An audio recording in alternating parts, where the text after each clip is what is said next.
دولت مند غریب اپنی بڑی سی گاڑی میں بیٹھے سیٹھ فرید پلیٹ بھر کر سیخ کباب اور شامی کباب گرم روٹی سے کھا رہے تھے۔ ان کا بیٹا شہزاد کا ہم عمر ہوگا ملائی بوٹی سے لطف اندوز ہو رہا تھا۔ وہ اکثر اس ہوٹل پر آتے تھے۔ شہزاد اس ہوٹل کے بیرونی حصے میں ویٹر کی نوکری کرتا تھا۔ جمعہ 9 جون 2023۔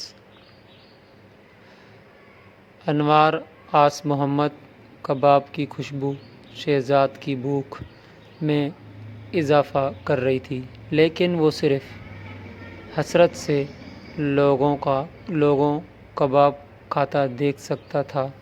اپنی بڑی سی گاڑی میں بیٹھے سیٹھ فرید پلیٹ بھر کر سیخ کباب اور شامی کباب گرمی روٹی سے کھا رہے تھے۔ ان کا بیٹا شہزاد کا ہم عمر ہوگا ملائی بوٹی سے لطف اندوز ہو رہا تھا۔ وہ اکثر اس ہوٹل پر آتے تھے۔ شہزاد اس ہوٹل کے بیرونی حصے میں ویٹر کی نوکری کرتا تھا۔ اس کا کام ہوٹل کے ساتھ کھڑی گاڑیوں میں آئے ہوئے لوگوں سے آرڈر لینا اور ان کو کھانا فراہم کرنا تھا۔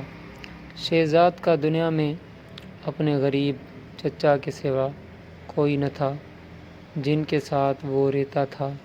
ابھی اسے ہوٹل میں کام کرتے ہوئے چند مہینے ہی ہوئے تھے۔ اسے معمولی کی تنخواہ ملتی تھی جس سے جیسے تیسے گزارا ہو رہا تھا۔ جس ہوٹل میں وہ کام کرتا تھا وہاں کا کھانا بہت مہنگا تھا۔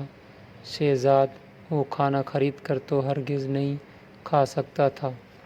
البتہ کبھی کبھی ہوٹل کے مالک خوش ہوتے تھے تو تمام نوکروں کو کھانا کھلا دیتے تھے، لیکن ایسا بھی مہینے میں ایک آدھ بار ہی ہوا کرتا تھا۔ شہزاد کی خواہش تھی کہ وہ بھی امیر ہو اور کھانا خرید کر کھائے۔ کوئی ویٹر اس کو بھی بڑے ادب سے کھانا پیش کرے، اس کا حکم مانے، لیکن اس کی یہ خواہش پوری ہوتی نظر نہیں آ رہی تھی۔ وہ احساس کمتری کا شکار ہوتا جا رہا تھا۔ سیٹھ فرید کو حسرت سے دیکھ کر سوچ رہا تھا کہ یہ کتنے خوش نصیب ہیں اور میں کتنا بد نصیب ہوں۔ وہ ایسا سوچ کر اداس ہو جاتا تھا۔ اس کے چچا اکثر کہا کرتے تھے کہ اداس نہ ہوا کرو، دنیا میں ہر انسان کی زندگی مختلف ہوتی ہے۔ اللہ ہی بہتر جانتا ہے کہ اس نے کس مصلحت کی وجہ سے کس انسان کو کیسی زندگی عطا کی ہے۔ ہمیں ہر حال میں اللہ کا شکر ادا کرنا چاہیے۔ جاری ہے۔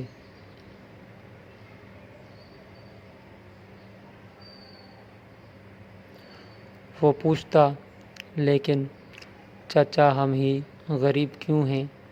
چچا سمجھاتے، بیٹا دنیا میں صرف ہم ہی نہیں، لاکھوں لوگ غریب ہیں۔ امیر لوگوں کے اپنے مسائل ہوتے ہیں اور غریبوں کے اپنے۔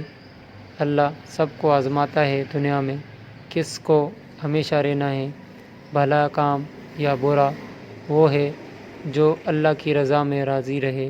شہزاد اکثر چچا سے بحث کرتا اور کبھی کبھی اسے چچا کی باتوں سے سکون بھی مل جاتا، لیکن چند دنوں کے بعد وہ سب باتیں بھول کر پھر سے اداس ہو جاتا تھا۔ اس دن بھی شہزاد بہت اداسی سے لوگوں کو کھانا کھاتے دیکھ رہا تھا۔ بارش کا موسم تھا، لوگ تفریح کر رہے تھے، ہجوم بھی بہت زیادہ تھا۔ سیٹھ فرید کی گاڑی آ کر رکی۔ دل ہی دل میں ان کی قسمت پر رشک کر کے اداس ہونے لگا۔ بوجھل قدموں سے وہ سیٹھ صاحب کی گاڑی کے پاس کھانے کا آرڈر لینے گیا۔ جی صاحب، کیا کھانا پسند کریں گے؟ شہزاد نے پوچھا۔ سیٹھ صاحب کے چہرے پر اداسی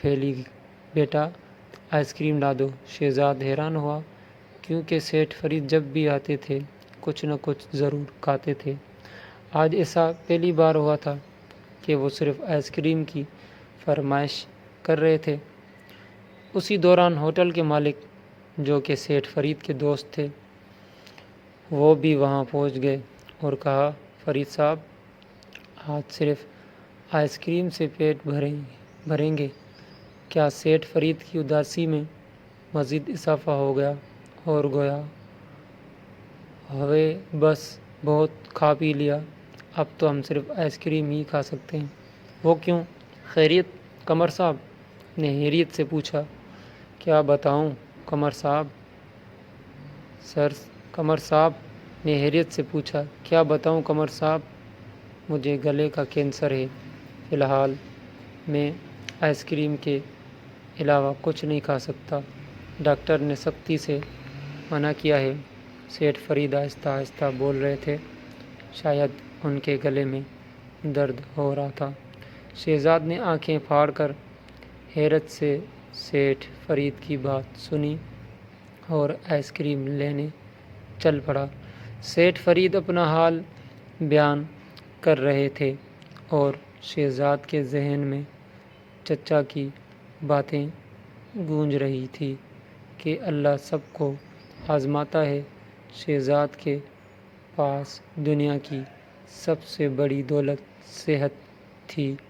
اچانک اسے لگا کہ وہ سیٹھ فرید سے بھی زیادہ امیر ہو گیا ہے۔ اگر ویڈیو اچھی لگی پلیز سبسکرائب کریں، لائک کریں، شیئر کریں، کمنٹ کریں تاکہ نئی آنے والی ویڈیو آپ تک۔ چھوٹا سا رنگین سا پیارا سا ٹوئی چڑیا۔ اگر یہ ویڈیو آپ لوگوں کو پسند آئے تو پلیز کمنٹ کر کے بتا دینا اور اس ویڈیو کو لائک کر دینا، شیئر کر